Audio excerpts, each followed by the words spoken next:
ازيكم يا جماعة عاملين ايه؟ النهارده بقى هنقول بسم الله وهنعمل سمك الماكريل في الفرن بطريقة حلوة جدا وسهلة وبسيطة. مش قادرة اقول لكم على طعمه هيبقى عامل ازاي. جربوا ونعمل كمان رز السعودية وفلفل. شايفين اللون عامل ازاي؟ اللون طعمه حلو قوي قوي قوي وهيعجبكم جدا جدا. وطبعا مش هننسى معلقة الأكلات الطحينة. هنعمله بطريقة حلوة جدا جدا وسهلة وبسيطة، وكل ده مش هياخد في ايديكي ثواني ولا تربكة ولا أي حاجة. أهم حاجة تنضفي السمك تنظيف حلو جدا. طبعا هنزود بقى ايه الحبشتكنات بتاعتنا، السلطة، الجرجير، كل ده يبقى حلو. يا جماعة مش قادرة أقول بصوا الرز الفلفل، وعايزة أوريكم السمك من جوه هيكون عامل ازاي وبياض جوه. تحفة تحفة تحفة. بصوا يا جماعة أنا بس قربت عشان أوريكي الإيه السمك. شايفين يا جماعة لونه حلو جدا جدا جدا، والخلطة بتاعته دي مش قادرة أقول لكم تتاكل أكل كده مع الرز. وألف هنا وشفا عليه.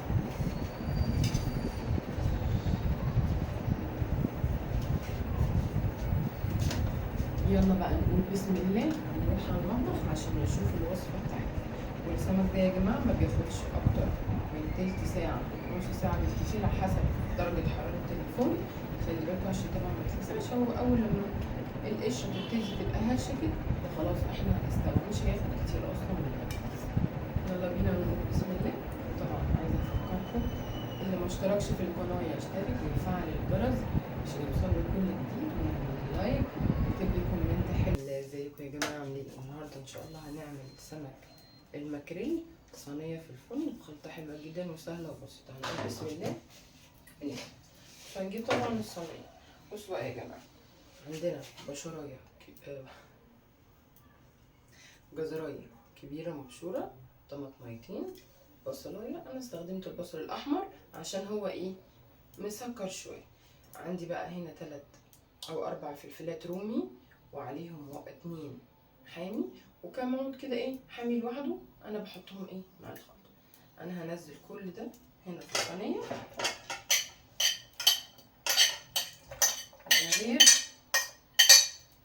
انا يا جماعة كمان بكتر الخلطة دي عشان ايه باكلها مع الرز. خلاص عندنا بقى الليمون نحط في حدود يعني ده ليمون انا ببقى مخزناه في الفريزر اهو. دول في حدود 3 ليمونات يا جماعه.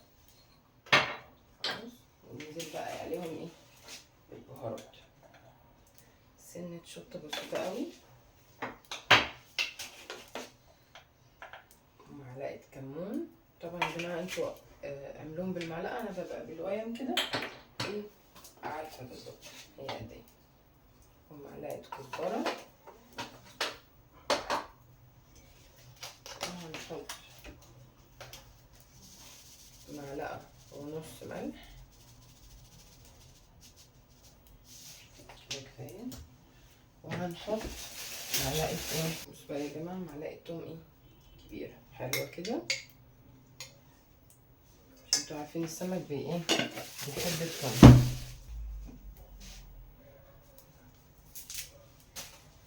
بصوا يا جماعه ده عود كزبره وشبت وبقدونس يعني كام ورقه بس انا هقطعهم كده ايه عليها.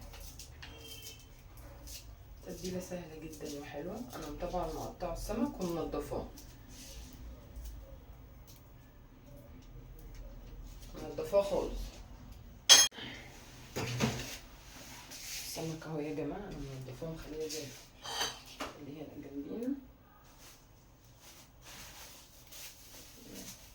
جايبه كلابز هو يعني زي متعوره، وغير كده ولا كده انت عايزه قلبيه بايدك قلبيه بالمعلقه. انا هقلبه بايدي بالايه بالفيس دي عشان ايه اقدر اتحكم فيهم، عشان كمان ايدي يعني ما تحتاجش كده.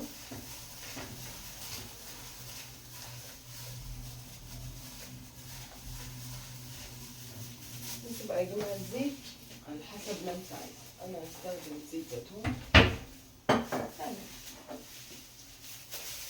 اكلات صحيه شويه.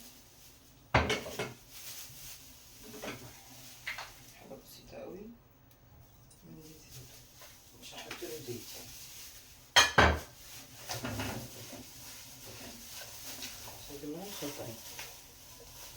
الناس هتقول كتير انت عايز تقللي قللي، بس انا بحب اكلها مع مع الرز، وهي اصلا الخضار ده بيكش. بقى نمسحه كده، السمكية زي الفل اهي، احشيها كده واحطها ايه على جنب.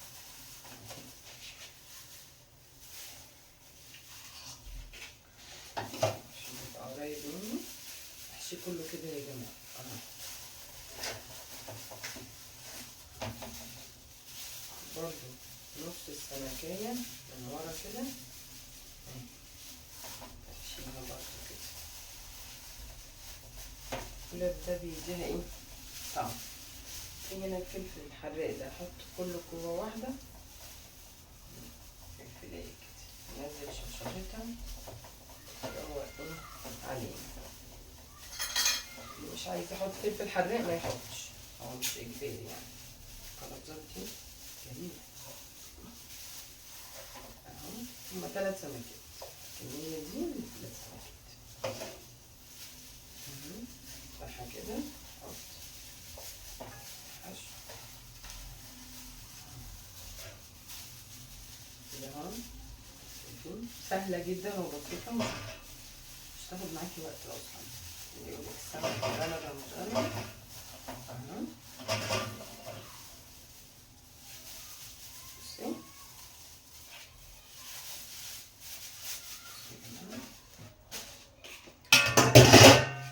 بسم الله ما شاء الله اهي. بصي خلصانه. هي هدخلها بقى الفرن دلوقتي، يدوبك هتاخد تلت ساعه او اكتر، حاجه بسيطه، وبعد كده هطلعها. مفيش ثواني وهتكون ان شاء الله استوت.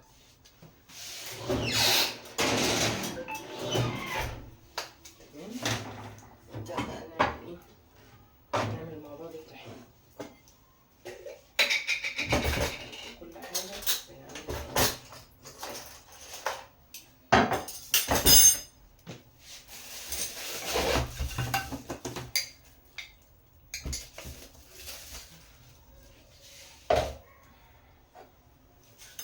هاخد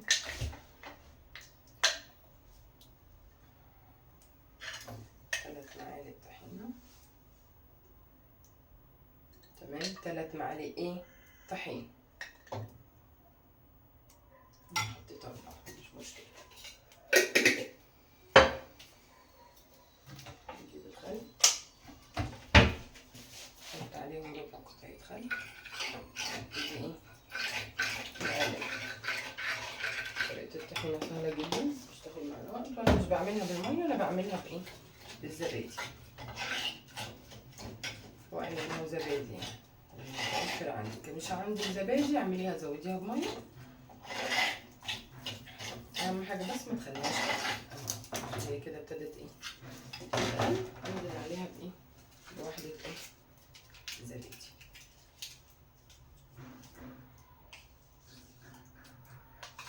بسم الله ما شاء الله.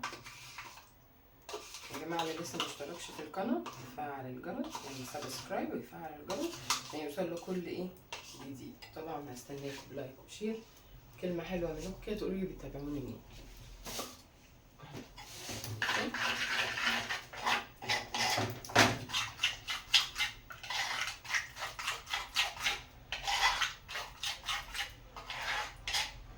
طبعا انا الزبادي عشان تبقى حلوه لازم احطها في التلاجة.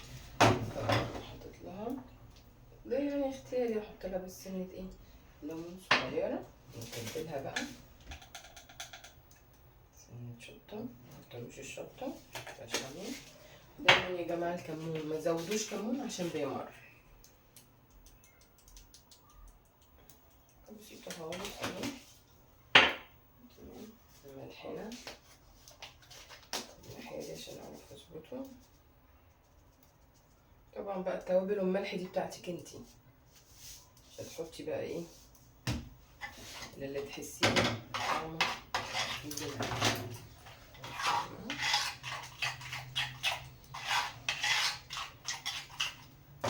طلع بقى ايه الثوم. حته الثوم كده حلوه، من احلى واسرع طحينه. هعمل لكم ان شاء الله في الفيديو اللي جاي الطحينه اللي بايه الطحينة اللي اللهم صل على النبي، الطحينة اللي بالعيش. يلا يا جماعة صلوا بينا كده على النبي، قومي اعملي سمك. يلا نعمل ايه؟ الرز.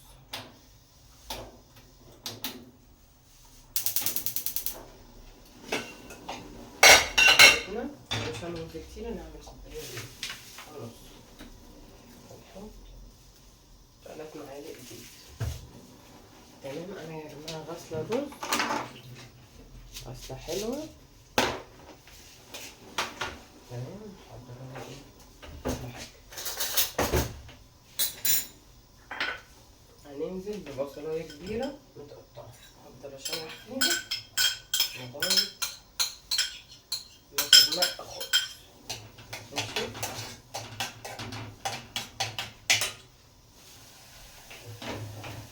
جماعة البصلاية هنفضل ايه نقلب فيها. بصوا انا عايزاها لونها غامق قوي، نفضل طول ما احنا واقفين نقلب.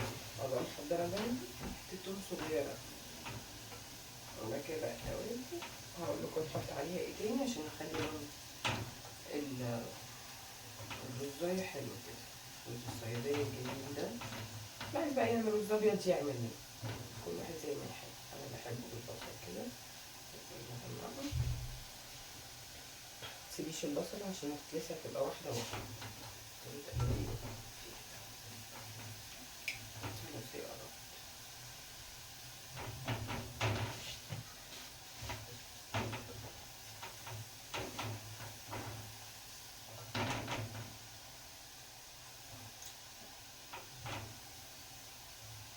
يبقى محضرين يا جماعة مية سخنة مغلية من الكتل، انتي غليها على النار على حسب اللي عندك برضه. متعقدوش نفسكوا يعني، المتاح استخدمي المية مغلية عشان تبقى سريعة. كده كده الرز مينفعش نحط له مية باردة يعجن، كمان انا هحط المية قبل الرز. شوفوا دلوقتي. بصوا يا جماعة البصلاية بقت لونها عامل ازاي. ننزل ايه التوم صغير مش هنكتر، ماشي صغيرين خالص.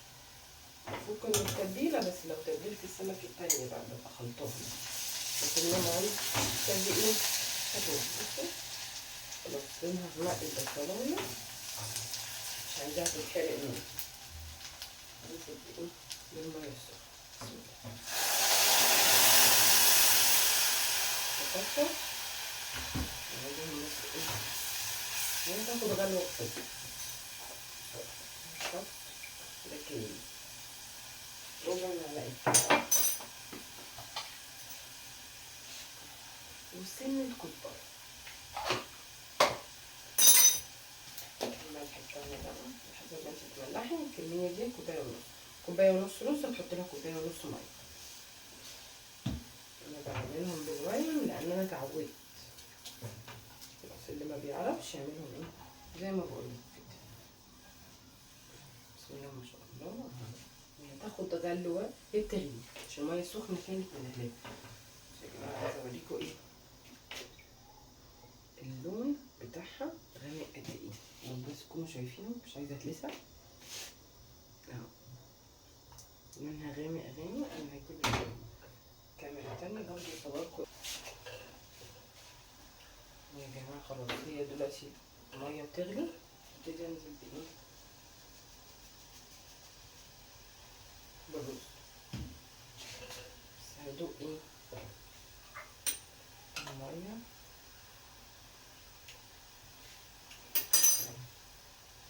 المية بتغلي هنزل بايه كوباية الرز اللي معايا.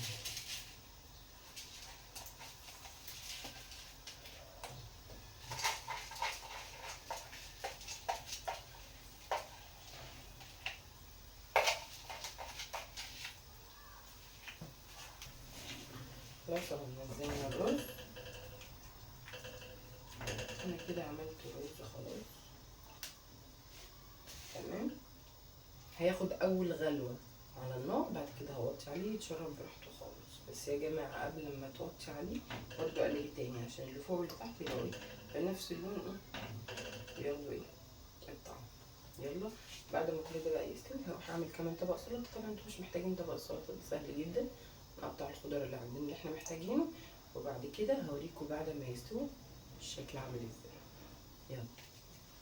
وبكده نكون خلصنا السمك والرز والطحينة، وألف هنا وشفا عليكم، وربنا يحسن ما بين ايديكم. طعمه خطير جدا يا جماعة، وما أخدش أكتر من 20 دقيقة في الفرن، وهتعجبكم جدا الخلطة اللي معاه مع رز. ألف هنا.